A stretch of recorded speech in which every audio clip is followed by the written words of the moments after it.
Hey, what's up? This week on the podcast, BJJ and MMA standout and now also best-selling author Tom DeBlass joins us. He talks about his tumultuous childhood upbringing, how you can maximize your chances in making the ADCC at the trials, and previews the upcoming Andre Galvao and Gordon Ryan matchup.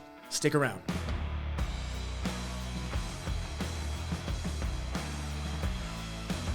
Thanks for taking the time, man. Your daughter's 10. I have a 10-year-old daughter too. They're going to be 11. I have twins that are going to be 11 in December. So we're right in that same vein. It's a fun age. Listen, buddy. God bless you, but you're fucked. You got a daughter and you're having twins. You know. No. I have twins. I've got 4 kids actually. I've got a 21-year-old son that has the same birthday as me. I have a boy and a girl 21? Twin. Yeah, man. 21-year-old. How old are you? 41. Oh, bro, you started young, man. I did. I liked vagina from a very young age. Evidently not condoms. Yeah, me too, but I got a little luckier than you. Yeah, there's No, but it's the best blessing though, right? It's like I never thought like that I wanted kids, like, or that like I was built to have kids, because I'm a fucking wild man. Like I live very hard, or I have, but since my kids, you know, it's like they give me a reason not to die, right? So yeah, they're the best things ever. That's what I tell people too, because you know I've known of you for many years, man, both through the Henzo community and the MMA community, and then just doing due diligence and reading a bunch of articles and videos and watching stuff and interviews you've done. There's a lot of parallels in your life and mine. Like I consider myself too, like I'm the last person that people thought other friends would have kids, but I like to think that I'm a very hands-on active dad because they mean so much to me. And I think part of that, 100%. man, and I think part of it comes from like my childhood too, because like you had very similar situations that I did. Like I tell people, and I'm transparent, like I got like picked on, beat up, and bullied, and that's why I got into martial arts. And like I was like an insecure fat kid who like, you know, like I felt like I didn't have a good relationship with you know, male figures in my life. So like for me, I think that you kind of go two ways when you're exposed to stuff like that and you see like chaos in your life. You either gravitate towards it or you are polar opposite away from it, and you realize, and it looks like you've really taken a stance on like, man, it's so important, because like you're so focused on your kids, man, and like and you're so transparent, and I respect the shit out of that so much, because I think that that's not the cool thing to do, right? Like it's not cool to be always talking about your kids and putting them out there and stuff, but you're so active with your kids and your family, man, and that's so important. 100%. The thing is with me though, it is difficult because like my life is the people I came up with, my good friends, like the people who I vibe with the most. A lot of people wouldn't understand them. You know what I mean? So while I've reached success in my field, right? In my field, I would say, you know, I'm a 1%er in my field. But my boys outside are 1%ers in the shit that they do, you know? And the people who get that will get that. And the thing is like, I don't hide who my friends are. I don't hide who I vibe with. You know, and I will say every single one of my friends, even though there might be some animals in that group, they're good people, man. Like they're good people to good people, right? And if they're not good people to certain people, it's because these people don't really deserve it. And I get a lot of shit because one day I'm promoting like peace and love, and then not so much anymore because Instagram will ban me, like if I say anything. But I used to put shit out there that was like not just peace and love, but I don't believe in turning the other cheek. I don't believe in just peace and love. And you know, it's tough because I have kids. Not everybody agrees probably with the way I raise my kids, but I mean, you could even see the way I just interact with my daughter. Like I treat her very much like she's 10, but the girl she's fire, man. Like she gets things, you know, and she has to, because there's a lot of men out there that are pure animals. Well, they think they're animals, you know, but they're not very smart, a lot of them. So I just know the world, you know, and it's important for me that my children also know the world. You know, my son is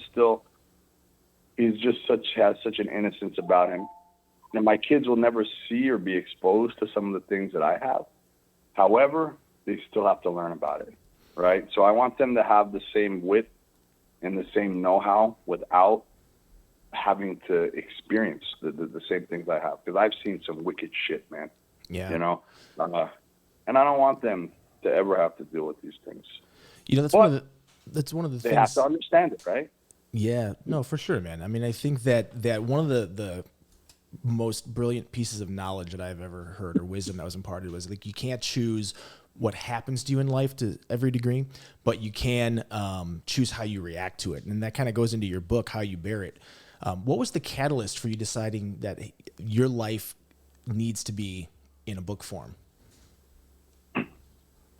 Well, I knew, like, my in that book was my mother read it. She's like, thank God that you wrote the PG version, you know, because I knew my life was like, you know, a lot of people, like I always say, like, a lot of people, a lot of men, you know, that they will say they're a certain way, or they're fearless, or they're about it, they're this and that, and or they live crazy. But like, I knew my life was really like insane. And it's like any movie I've ever seen, even these non-fictional movies or documentaries that are like very like wild, I'd be like, man, my life is crazier than all this shit, you know? And it's like like, you don't realize when you're in it how crazy it is, but it's like the older I grew, the more I realized, like, this shit wasn't normal, man.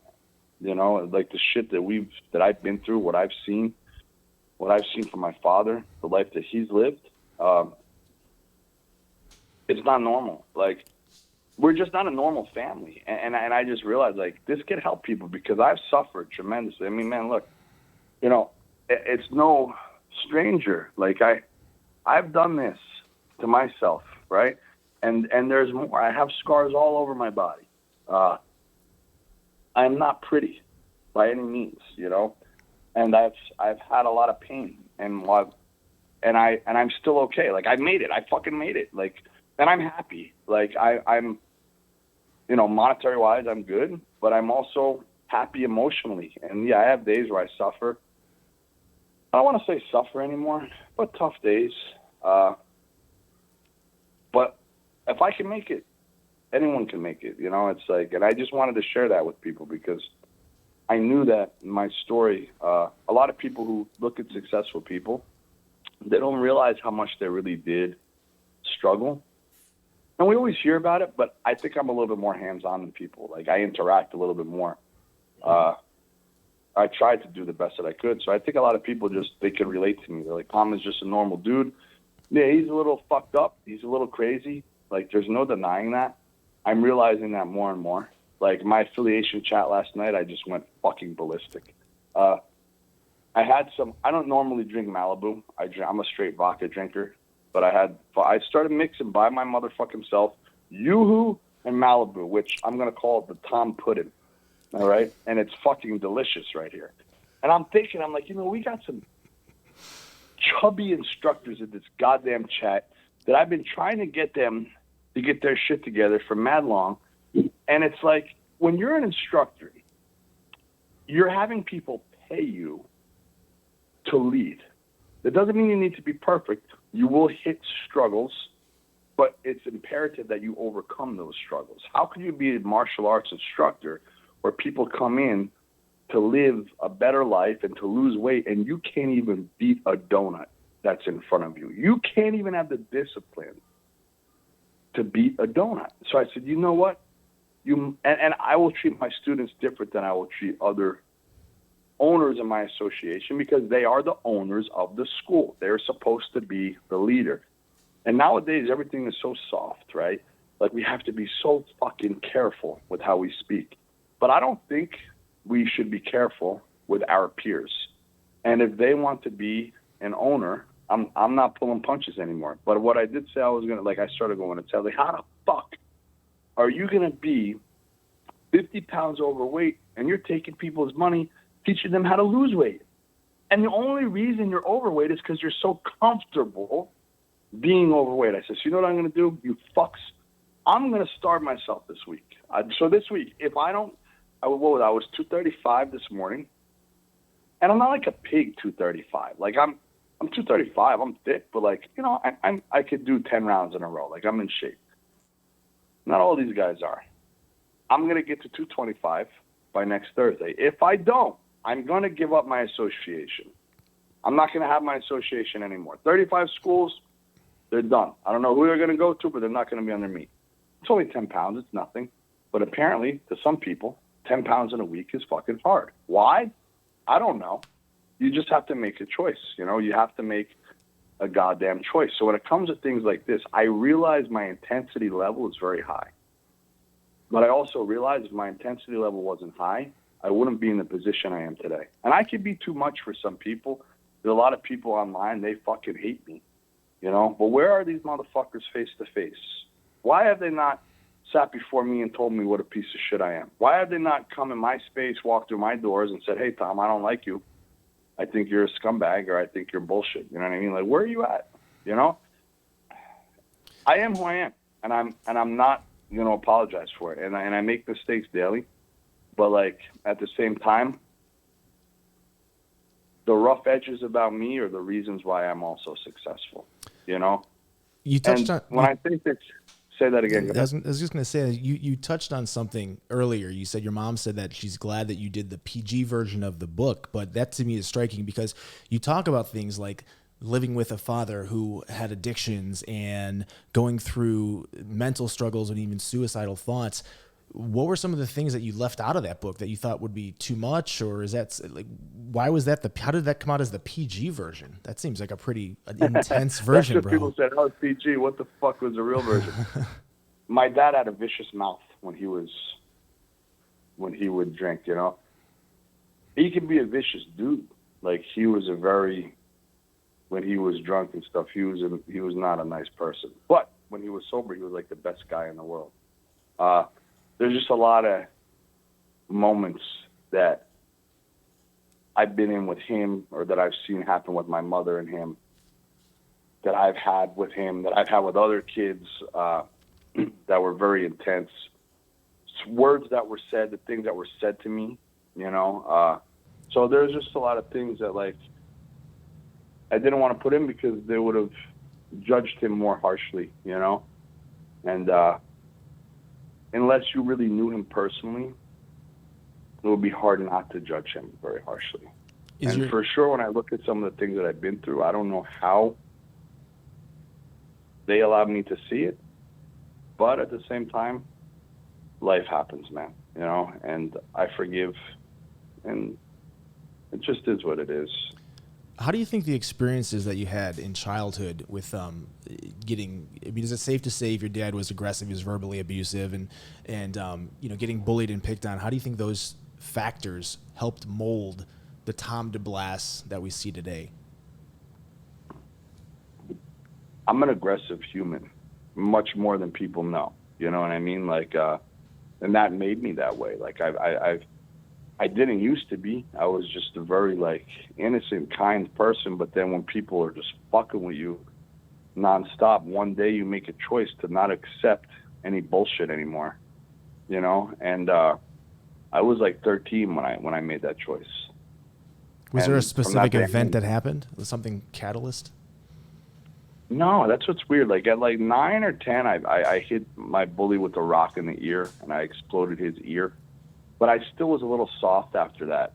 But I think at like 13, I was like, I just kind of became a man at that age. It was weird. My mom says it too. Like, I changed. Like, something like switched in my brain. I don't know if it was puberty or what happened, where I started to get some testosterone. But like, I made a choice. Like, you're not gonna fuck with me no more, And my dad was never physically abusive. He was very verbally when he would get like drunk or high. But as I got older, he started to kind of put hands on, or try to put hands on a little more. And that stopped quick. I wasn't going to deal with that shit. And he was a great man. Like, man, I miss him so much. What's crazy with this podcast, I know I had to pull out like last week. One of my best friends 2 days ago landed in the fucking hospital. Has a double pneumonia, literally almost died. He had heart failure in his left side of his heart. And when he almost died. Like he, in his mind, people could say maybe perhaps it was a dream, whatever it was, this and that. I know what I believe. He had a conversation with my father. And the crazy shit is, the shit that he told me was things that my father would only say. Like, that he wouldn't even know that my father would say. You know, and he was really reluctant to tell me. And, you know, it hit me so hard because, like, I miss my, that's the thing, like, when I talk about the not so great aspects of my father, like, he was still at the same time, he was the fucking man. Like, if you met him, he made you feel important. Like, kind of like Renzo Gracie makes you feel important. Like, my dad would just make you feel important. And he was just a really kind soul that had demons, you know? So that's why I'm careful about everything that I say, because I don't think it's fair to speak about negative events when he's not around, because people aren't able to experience the actual positivity that he's brought as well. Like, when I talk about the negative things, we're gonna get a preconceived notion. But when I talk about the positive things, like when I talk about the negative things, you're gonna feel that negativity. But unfortunately, when I talk about the positive things, it's not as easy to feel the positivity. When I say, "Oh, my dad motherfucked me, he did this, he did that," people are gonna think, "Oh, that poor kid." But when I say, "Yeah, he loved me unconditionally and he taught me this," well, yeah, well, that's what a father's supposed to do, was what people will say. But it was just a very interesting dynamic that my family and I had. And you know, was it the healthiest? No. But I don't know what is the healthiest. Like, I don't know what would be considered healthy nowadays, because even the people who got their shit together don't have their shit together. You know, even the people who post all the time how happy they are, they're not. You said that you had an insane life and you showed some marks on your arm. Were those self-inflicted cuts or were they just tattoos? I couldn't really see because you flashed them so quick. What were those on your left shoulder? Burns. I burned myself a lot, yeah. Was that on accident or on purpose? No. It was on purpose. On purpose? I branded a cross into my arm, and I look at it as like tattoos. A lot of people like the way tattoos felt. I liked the way burns felt, you know?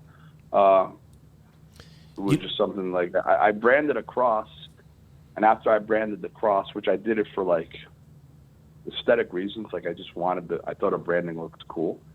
I liked it, so I just kept doing more. It's funny that you do stuff like that, like, because I talked to a friend of mine that's a psychologist, and because I had a friend who obviously remained nameless that was cutting themselves, and he suffered with depression and stuff, and I've had depression in the past and ADD and ups and downs of life and puberty, right, as you figure out who you are. And it was really interesting because my psychologist friend said that people that like deal with a lot of internal pain, it's easier to cut themselves and deal with like those superficial or the burns or the tattoos or the cuts, the external stuff, because the internal stuff, it kind of masks it a little bit. It gives you a little bit of a, if I dealt with all this shit, like this is easier to deal with, you know, like the cuts or the external manifestations. But how did you get into martial arts? I was younger. I was actually into track and field, and I tore all the ligaments in my ankle, and I couldn't participate anymore. So I found fighting, martial arts. I always fought like my entire life, but like I found like this one was more positive. And then I found, like, we're talking about the cuts and the burns, like through martial arts I could actually get the same feeling of like that suffering type feeling when I'm training and I'm exhausted and I want to quit. You know, it's that superficial pain. It's just physical pain, you know? And I found a lot of that, like, that aggression leaving me when I would be able to feel the pain in that way. And I can tell you, like, at my age right now, I don't have, like, people go, why didn't you see a therapist? Because I don't need to. Like, I'm okay. Like, I'm happy. Like, I'm never thinking about committing suicide or anything. I never would want to leave my kids. I have, you know, days where I'm pissed off or I'm, like, annoyed, but I'm just a happy person. But, you know, I don't know if I would be this happy if I didn't experience the lows that I experienced, right? Like, I don't think you appreciate the sun And if you just get all sunny days, how do you appreciate the sun? You have to have some storms, right? You have to have rainy days in order to truly appreciate the sun. And I appreciate every day that I have because I've had so many shitty days. So now it's like, man, life is pretty good. I have 2 happy kids, 2 smiling kids, you know, 2 beautiful, healthy kids. And that's all that really matters in the big scheme of things. Are my kids happy? If my kids are happy, I'm happy. So you go from being a champion long jumper in high school into martial arts. Was your first exposure to martial arts Brazilian jiu-jitsu? No, it was Taekwondo. I did Taekwondo, but then it was too much, too like non-contact for me. I was getting like disqualified and shit. Like I did it when I was really young, and I did really well. And then I came back when I was older, after I couldn't long jump anymore. And then I was like, man, like, you know, just like any person, like I thought Taekwondo was the shit, you know, but it wasn't. Not that it wasn't, but not for what I was looking for. And then I found jiu-jitsu after that. You know, what year was that? I believe 2001. I believe 2001, yeah. And how did you get exposed to jiu-jitsu, and what were your thoughts the first time you walked into a jiu-jitsu classroom? Man, I got my ass whooped, and I was just very perplexed, and I was very intrigued. You know, I wanted to learn the way this little Derek Hensel, he probably doesn't even train. Well, he doesn't train anymore. He was a little guy, and he just whooped my ass. And I was like, what the fuck? Like, I was like this really good Taekwondo. I just took second in the nationals in Arkansas in Taekwondo, and I'm like this tough guy. Well, I thought I was a tough guy. I mean, I was a tough kid, like, and with my hands, I was decent, and, like, I was just a scrappy dude. But, like, I was just getting tapped repeatedly by this kid, and I was like, man, some people that could happen to, and they could just go home and kind of act like it never happened and just lie to themselves when they look in the mirror. But for me, I was not able to look in the mirror and feel like a badass anymore. I was like, oh, wow, you have so much to learn, you know? So that's what just brought me back afterwards. I think jiu-jitsu, one of the parallels that I've seen throughout the community is almost everyone that got into jiu-jitsu, especially guys that are our age, we grew up in that Teenage Mutant Ninja Turtles, Karate Kid era, so most of us got into karate, taekwondo. We had other exposures before jiu-jitsu, and I always thought, like, jiu-jitsu was far and away the most humbling martial art. You can walk into a boxing match or a taekwondo match and you can suck at throwing hands, but there's still kind of this unspoken agreement. I'm going to be able to hit you a little bit. Jiu-jitsu, it's almost a zero-sum game. Like, you can't walk in and get lucky rear naked choking a black belt your first jiu-jitsu class, all things being equal. I will say I would agree with you besides boxing, because I've done a lot of my sparring in, like, Trenton and Philly. And these dudes, these pro boxers in Trenton and Philly, they are not giving you shit. And for me, boxing was always the toughest thing because it's brutal and they're mean.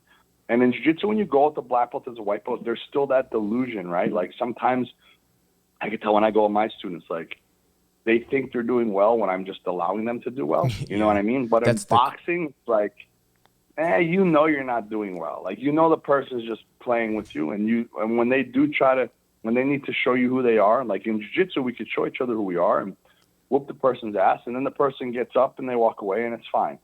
In boxing, when you get that ass beat, like, your head is hurting, like, you're getting concussed, like, it's terrible. You know, I think that's also the beauty of jiu-jitsu. Like, what you're saying is true in the sense to where, like, there's nothing lucky happening in jiu-jitsu where you possibly could get a lucky punch in boxing, right? But I just think that the sport as a whole is so much less brutal than other martial arts. While at the same time, if you want it to be the most brutal, it could be if you're breaking limbs and such, right? So there's just such a parallel. And there's such a different sides to jiu-jitsu to where, like, yeah, I mean, I think you basically find anything you want in there. But yeah, I mean, I think to get physically just dominated and pinned, when your arms are pinned and you're pinned and you can't do nothing to someone who's, like, most men have no idea. Like, I fool around, and when I bust balls to people that don't train, I'm like, I will literally I will take all your clothes off and you can't do anything about it. I will undress you and pin you down and you can't do a fucking thing about it. Oh, no, you can't. No. Yes, I can.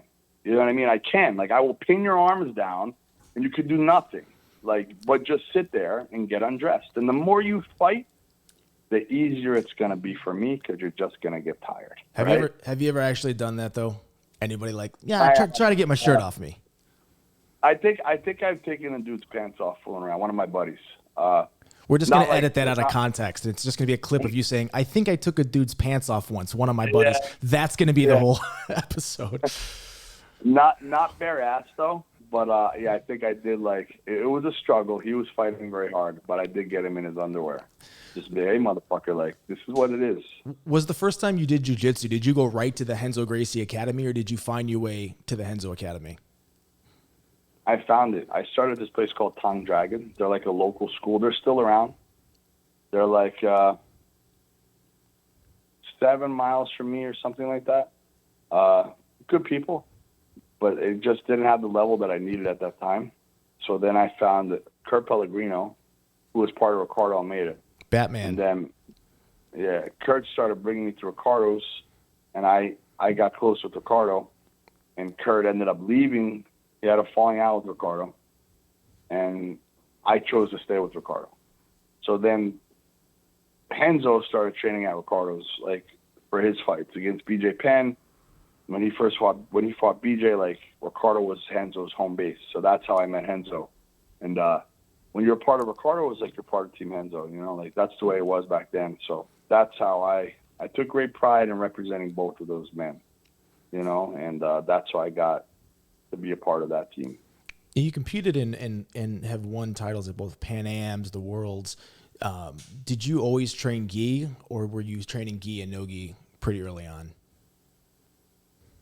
I would train both, but I would train, like, in jiu-jitsu class, like, I would only train no gi in, like, MMA sessions. In jiu-jitsu class, I would keep the gi on until brown belt, really. A lot of gi training I had, a lot. There were a lot of people don't know that I did, but I did. And I like the gi. The only reason I don't like the gi anymore is, like, I don't like people holding me anymore. Like no gi, if I just, you know, twist my arm a certain way and pull myself away, I could get away. But with the gi, you're, like, paralyzed. And also cleaning the gi every day is a real pain in the ass, right? Like, it's very easy to take your no gi stuff and just throw it in the washer, but the gi is big and bulky and heavy, and you have to take it everywhere, and I just got annoyed with it over the years. You know, I don't really enjoy it as much anymore. So, I mean, anyone that knows you obviously knows that you won the North American ADCC trials 3 times, and you're an active competitor.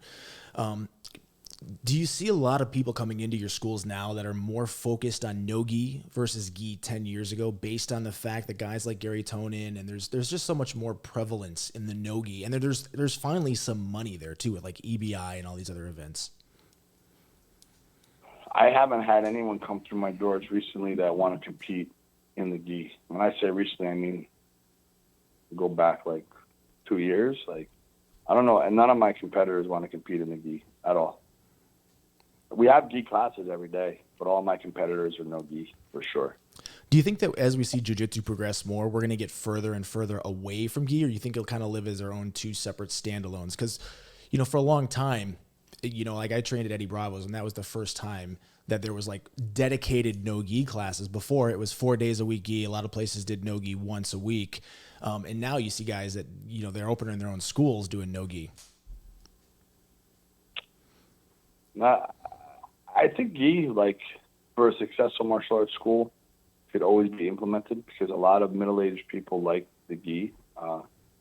And I think that it does bring a kind of professionalism like that I like. I mean, you obviously could thrive in just the no-gi academy. For me, I don't want someone to walk in my academy with, you know, like a bunch of dudes on the mats with just spats on and like different color rash guards and like, you know, balls hanging out through the spats. Like, I don't like that shit. You know what I mean? Like, I want people to walk through my academy and like see some type of uniformity, you know, and it's always there because there's always people in the gi. But at the same time, even our no-gi classes, like, you know, I don't let dudes just wear straight spats. Like, you have to wear shorts over your spats, you know, like stuff like that, because I also run a business, and people who don't know, they don't know. So when you get a doctor or a lawyer or a carpenter to walk through the door and they see a bunch of grown men with like these little tights on that are beating the shit out of somebody, they don't really understand what's going on, and it could be very, very intimidating, you know? So I try to, you know, pull the intimidation factor out of it as much as possible, because it's already scary. And I just believe that having a gi school, having gi in the academy, for me, in the area that I'm in, surely helps me to be a little bit more professional and like not scary, rather than just everybody no gi with unicorn spats and you know, tie-dye colored rash guards, and it's just like, you know, it's a little crazy nowadays, some of the shit that people wear. If someone comes into your school and they want to focus on no-gi or they want to do MMA, do you still think it's beneficial to start them in a gi for a certain amount of time, or do you go right to a no-gi session with them? No, you need 2 stripes to take my no-gi class. So I think starting in the gi kind of forces people for a few weeks to like just slow down, just learn some basic fundamental techniques, and understand, you know, you have to work to get to my no-gi class. And I think the gi is beneficial, man. Like I do. And like, I mean, I think more and more now people are just training no-gi. I don't know if it matters if you train gi as far as no-gi. Probably, I mean, I don't think it does, because my competitors like are doing very, very well, and they don't train in the gi at all. I think before the difference was like the guys that were winning ADCC and stuff like that are all gi players as well. But I think they were just that much better and more advanced than everybody who was just training without the gi. It's not that the gi was making them better. I think just they were better, you know. But now with the leg locks and all these different, you know, the reaping, this and that, like, you really cannot get away from that for too long. So what do you think what has made you such a successful competitor before we get into the MMA space, and also a successful coach, because you coach guys like Garry Tonnon? Were you Gary's first instructor for jiu-jitsu? Yeah, Garry under me, he won the no-gi worlds 2 times at brown belt. He won the ADCC trials. Well, he took second in ADCC trials, and then he came back and won the ADCC trials, and then I gave him his black belt. And then he started training in the city with John, because he went to college in northern Jersey. So the commute was easier for him to get to the city than it was to me. I mean, I think the same things that have made me a successful coach have made me a successful competitor, and that's just perfect fundamentals. Like my fundamental jiu-jitsu is damn near perfect, you know? And I didn't say everything I do is perfect. I said my fundamentals. Like, it's really hard to When you say fundamentals, like, what specifically are you talking about? Guard recovery, you know, the ability to keep someone in your guard, the ability to stay on top and not get reversed, the ability to like defend and apply basic submissions, arm bars, triangles, leg locks. My submission defense is really, really good, you know. But most importantly, like my positional jiu-jitsu, I have a good understanding of it. Like if I get to side control, I'm gonna stay there. If I have you in my guard, you're most likely not gonna pass. If I'm on top, you're not gonna reverse me. Will it happen? Yeah, but for the most part, not really. You know, over my entire career, I've never been reversed. Actually, I've never been on top of somebody and been reversed, and I've given up less than 12. I've given up 12 points entirely in 20 years. You know, so it proves it. It's not just saying it. It proves it. And I've been submitted 2 times in hundreds and hundreds of matches. You know, so it's. I think I just came from such a tough way of training with Ricardo and the guys, and the way it was just a gritty, tough room all the time, to where it fit my life. Like I wouldn't be able to start martial arts nowadays, I don't think with the way most people do it. Like, I needed to get my ass beat from day one. What kept me in it is what drives most people away. You know, if people start now and they get their ass beat the first day, they don't come back. For me, I got my ass beat the first day, and I came back, and I came back, and I came back. So I also think besides really, really good fundamentals is my resiliency and my ability to just show up every day. And when my competitors do the same, they'll reach success, you know, to where not everybody has that. Everybody says they want to be great. Everybody says they want to do this, but then they realize life gets in the way, and they don't live up to the words that they don't live up to the things they said they wanted to do, because it's hard, you know. So showing up every single day is not something they really want to do repeatedly for not a week, not a month, not 2 months. Let's say your foundation literally has to be showing up consistently for a year straight, you know, a year straight. And then after that year, if you want to get out of the novice division and do well, you better show up for another 2 years straight. Yeah. So this shit is long. It's not easy, you know. When Garry Tonnon first walked into your gym, he was green to jiu-jitsu. At what point did you start to realize that this kid was something special and that he was going to make the noise that he's made in the MMA and jiu-jitsu space? When I first beat the fuck out of him, I was a 24-year-old kid, and he was an annoying 16-year-old little cocksucker. And he just fucking pushed me. And I was 24. I was fighting outside of the school. Like, I was just someone who liked to fight, you know. And I whooped his ass, man, you know. And he didn't give one fuck. And that entire time when I was beating his ass, in his eyes, I could tell that he wanted me fucking dead.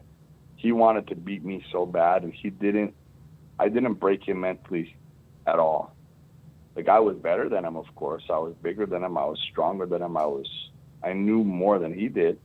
But as far as his pure heart, no, he couldn't be broken. And that's when I realized he was going to be special if he stayed with it. Yeah. So you think that the driving force was just that intangible thing that, like, some guys just, they want it more than other guys? Yeah. Yeah. I do. Most people will think they want it, but they don't. So you make a transition from ADCC and jiu-jitsu. You take your first MMA fight on a week's notice. How long were you training MMA up until that point? No. My first UFC fight was on a week's notice. My first MMA fight, are we talking about when I first, it was like, I took my first MMA fight when I was training for like a month, and then I didn't come back to MMA for years. But after ADCC and stuff, after I won the Worlds, Ricardo made me train as a black belt for a year in MMA before I took my first pro fight. Then I took my first pro fight, and I dominated all my fights. And then I got hurt and pulled out of a fight, but then the UFC called. And I had a week's notice in Sweden, and that's my first UFC fight. So knowing that, ask your question again. Sorry. No, that's okay. So your first UFC fight was on a week's notice. What was your mindset going into that? Were you excited, nervous, all of the above, confident? No, I wasn't confident. I was fat. I was scared. I was like out of shape. I had a fractured ankle. And I was like, holy shit, this really sucks that I have to go to Sweden for my first fight when I haven't trained at all. And I had to try to do a few training sessions, and I couldn't even make it through 3 rounds. So I was on vacation when they called, and I had to leave vacation early. So how did you work through those nerves? Just like I do everything else.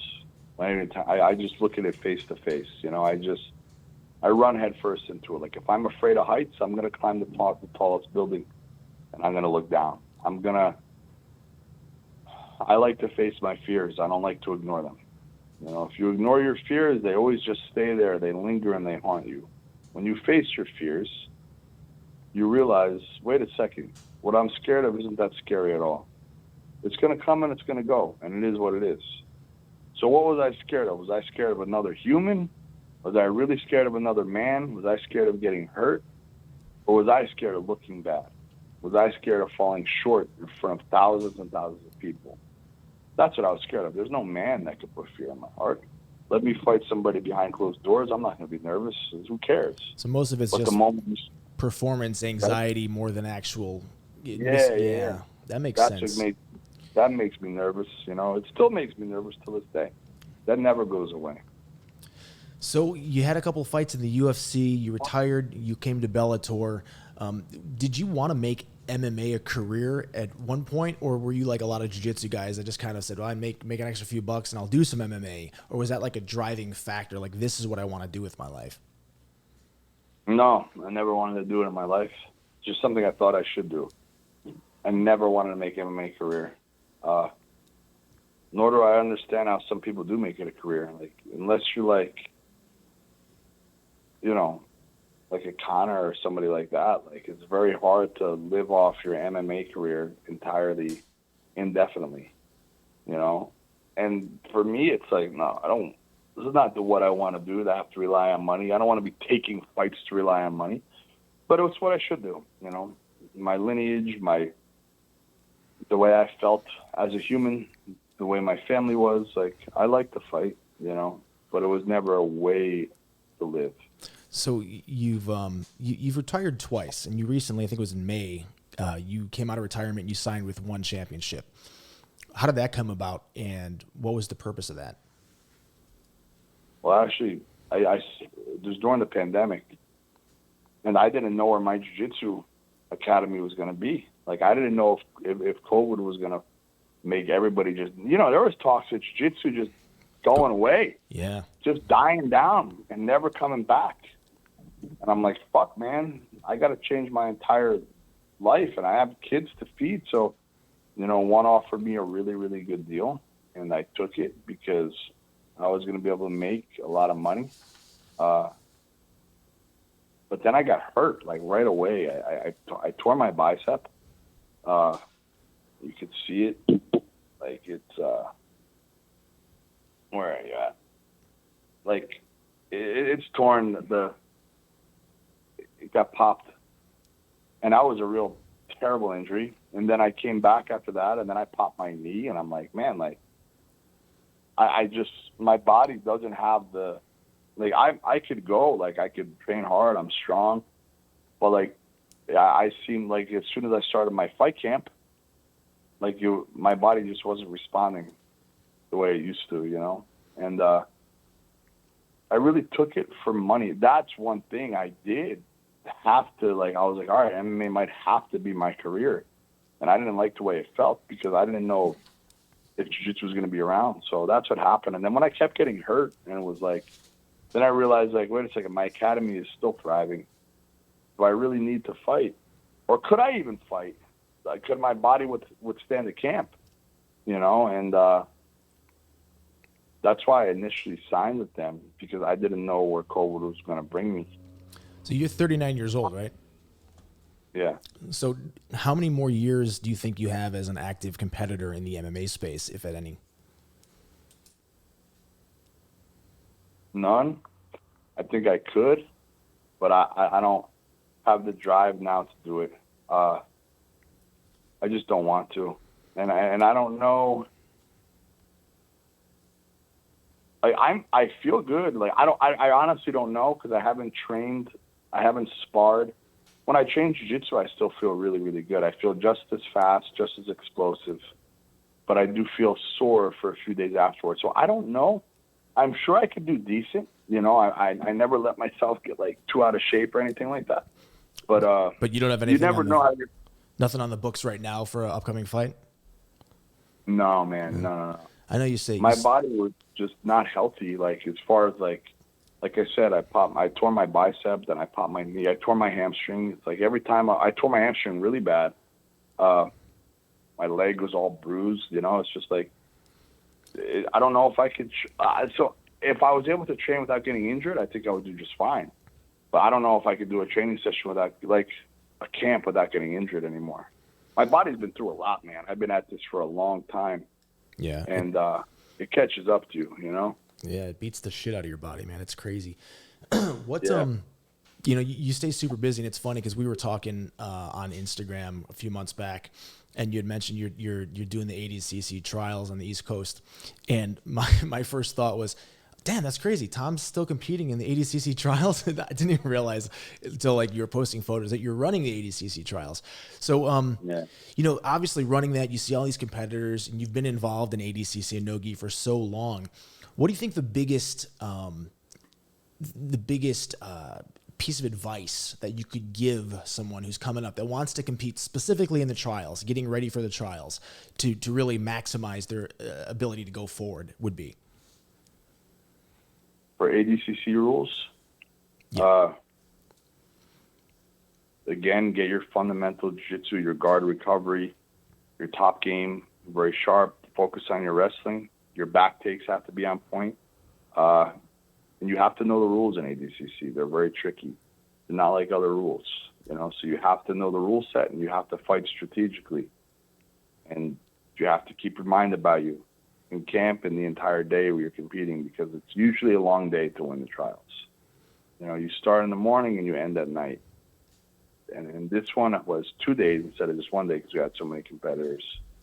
But I think you just have to, really focus on your jiu-jitsu. You're not going to go in there and just leg lock everybody. It's not going to happen. You have to be solid everywhere, and you have to have the resiliency to do more than one match. And it's hard to score in ADCC. That being said, it's hard to get scored on. So you just have to understand how to play the rules. And there's some people who go in there and just whoop everybody and dominate, and then there's some people who have to really be careful and play the rules and work the system, And that was me. As much as I didn't get scored on, I never had I've submitted a lot of people, but a lot of my matches I would win by a sweep in the last minute or something like that. But that's because that's the game that I played. I would stay perfect until it was time to score, and then I would score, and then I would kind of ride off with that. You know what I mean? So I work the system very, very well, and I think more people need to learn how to do that as well. Do you think there'll ever be a time where the ADCC implements something like the IBJJF does, where they have a master's division, or do you think that has there ever been any talk about kind of, with the massive amount of competitors now that we're seeing, either adding, expanding divisions or changing anything around? Yes and no. If it was up to me, it was up to Mo, sure. But at the end of the day, it goes back down to the Sheikh in Dubai, and he wants what he wants, and he puts it on. It's his money. Really can't say shit, So if he changes his mind, yeah. But there's masters divisions sometimes in local events and regional events. But ADCC itself, will they ever have a world championship with masters divisions? I don't know, because I don't think they should, because ADCC is ADCC, right? So what happens if people have masters divisions and they win an ADCC? They're saying they're ADCC champions, or they say they won the trials, but no. You won the trials in the masters division. You won ADCC in the masters division, So the mystique and, the prestige of ADCC in itself is the fact when you win the trials, you're the best guy in North America on that day. You're the best competitor in the world on that day. And there's no confusion. A lot of people win the Masters division or win a purple belt world title or a blue belt world title, and they don't mention the belt level that they won in, it's still a huge accomplishment. But I think you should also say, I won the no-gi adult division worlds in brown belt division, and then I took third in the world 2 times in the black belt adult division. And then I won the Masters 30 to 35 absolute division. And that was a huge, in the worlds, in the no-gi worlds. And it was a huge accomplishment, but I always mentioned that it was the Masters 1, I always mention whether it's the adult division. And I think in ADCC, if you don't do that, it kind of takes away some of the prestige, Oh, a guy that you do a lot of seminars with, and a good friend of yours, who's arguably the most prolific grappler that we've seen in our generation. Gordon Ryan has signed with one championship, and there's talks about him doing MMA.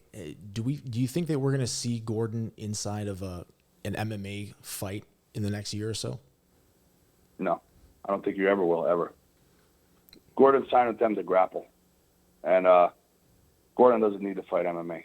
He makes a lot of money with his DVDs and stuff like that, and I don't think he wants to fight MMA. Well, I think that he. So I don't think we'll actually ever see him fight MMA. What about Galvalo? Because I think that he actually said that he would do a fight with Galvalo because of all that craziness that went on. If there's one guy that can put him in MMA gloves, do you think that it's Galvalo? They're going to compete in ADCC in the absolute division, so I don't think they'll ever fight. I mean, personally, I think Galvalo's older. You know, he's like my age. I don't think he wants to fight Gordon in MMA. I don't think Gordon wants to fight MMA. Could it happen if the money's right? Of course. That would be an interesting fight. Galvalo's tough, man. You know, even though he got slapped by Gordon, he's still tough. He is one of the best no-gi competitors in history. So that will be a scrap because his game is very conducive to MMA. Like he's very has good takedowns, good pace, everything like that. So how do you see that? How do you see that matchup going in jiu-jitsu? Yeah, in the ADCC, do you see that being a strategic match where it's just a point-based game, and you see a lot of guys that aren't really necessarily fighting to win; they're just fighting not to lose, and they're happy winning with the advantage. Whereas a guy like Gordon goes in, he's always looking to submit guys. Do you think that that's going to be a match where Gordon's more tentative, or do you think that Galvalo poses a unique set of skills that are going to be a more interesting matchup for Gordon? Gordon won't be tentative. They both have the style that like tries to finish people. Gordon just does it more than Galvalo, but Galvalo has a frantic pace that breaks everyone. I don't think he'll be able to break Gordon. Gordon will nullify that, and I believe Gordon will win. But I think it still poses an interesting fight for Gordon because if he could not reverse Galvalo or submit him, and Galvalo plays on top the entire time, it's going to be hard to get the decision. But I like Gordon's chances against anybody. Ever. Yeah, it's hard not to. He's beat just about everybody, man. Yeah, he's phenomenal. You know, do you think that like when you're on top of the world like a Gordon Ryan, and you haven't had a loss in dozens and dozens of matches, does that add to the pressure going into those things, or do you think that that's not something that he really even considers in those matches? No, it's pressure for sure, but I think there's always pressure. You know, I think he just really also, though, believes in himself, and he knows how good he is. So I think it's hard to really take him off his game as far as, like, getting in his head and shit like that. He's a stud, man, you know? Like, technically he's just, and body physique-wise, he's just really hard to handle. Yeah. Well, I look forward to that ADCC matchup. So that's actually solidified for ADCC with Andre and Gordon, because I know that they had talked about, they both signed with one championship, and there was a little talk about maybe them doing that in one championship, but that matchup is definitely going to happen now in ADCC. Yeah, for sure. That's where it'll happen first. Are you going to go be there in Gordon's corner, at least bare minimum watching that live? Oh, I'll be there. Yeah, I ref for them. I run the ADCC North America, so I have no choice but to be there. But I don't know if I'll be in Gordon's. I'll be around. Like, I'll be there. You know what I mean? I don't know where I'll be exactly, but I will be on the floor for sure.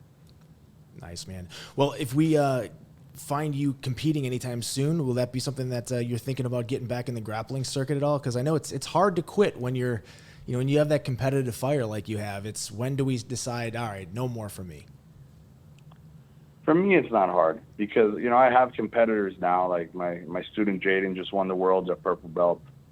I have some other people coming up that could really, really, like I have my girls actually, they killed it in the Worlds this year,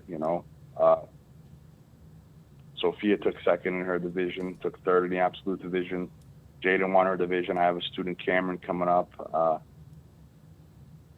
that could do very, very well. Kid Bert, who's just a blue belt that could do damage, So for me, I've won everything. Like the only thing I didn't win that I wanted to win was ADCC, and that ship has sailed.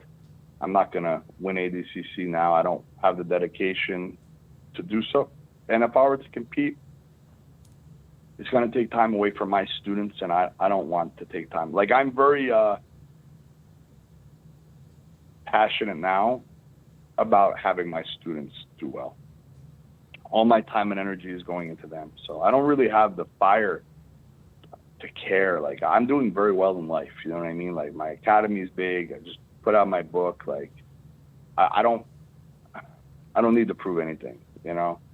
But I want my students to go out there and win everything. So that's where my focus lies now.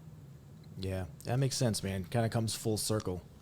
Well, I appreciate you taking the time, man. And there's a lot of really good, interesting stuff. And we'll get this sliced up together and send you a link. And appreciate you hanging out, bro. You ever down in South Florida? I tell everybody, let me know. Grab you a beer, coffee, dinner on me. Let me know if you're ever down this way, man, the Miami, Fort Lauderdale area.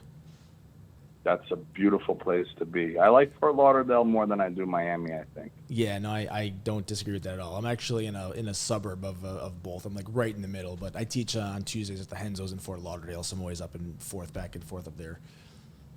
Whose academy is that, real quick? It's a black belt under. It's a one-off. It's one of his name's Juan Rodriguez, but he's a black belt under. Oh my gosh, I can't even fucking think of his name. He owns the Weston Academy. White Cat. I don't know off the top of my head. Stand back? Yeah. He's a black belt of stand-backs. Yeah, Juan Rodriguez. I taught a seminar at stand backs once. Yeah. I never met Stan. He's one of the few people in the Henzo community that, because I met Henzo back in like '95, man, when like jiu-jitsu was this weird, crazy sport. I remember the first Henzo seminar that I was at, there were like 60 white belts, 3 blue belts, and 1 purple belt. Like, nobody could find fucking jiu-jitsu high-level guys back in like the mid-late 90s. It was insane, man, but that's cool. Henzo's such a great cat. I'm trying to get him on too. His schedule's so crazy. He's a wild man. You know? he's good people. Well, thanks, man. I appreciate you taking the time, brother. Thank you so much. Thank you, guys. Talk soon, bro. Thanks, bro. Take it easy. Bye-bye. Bye.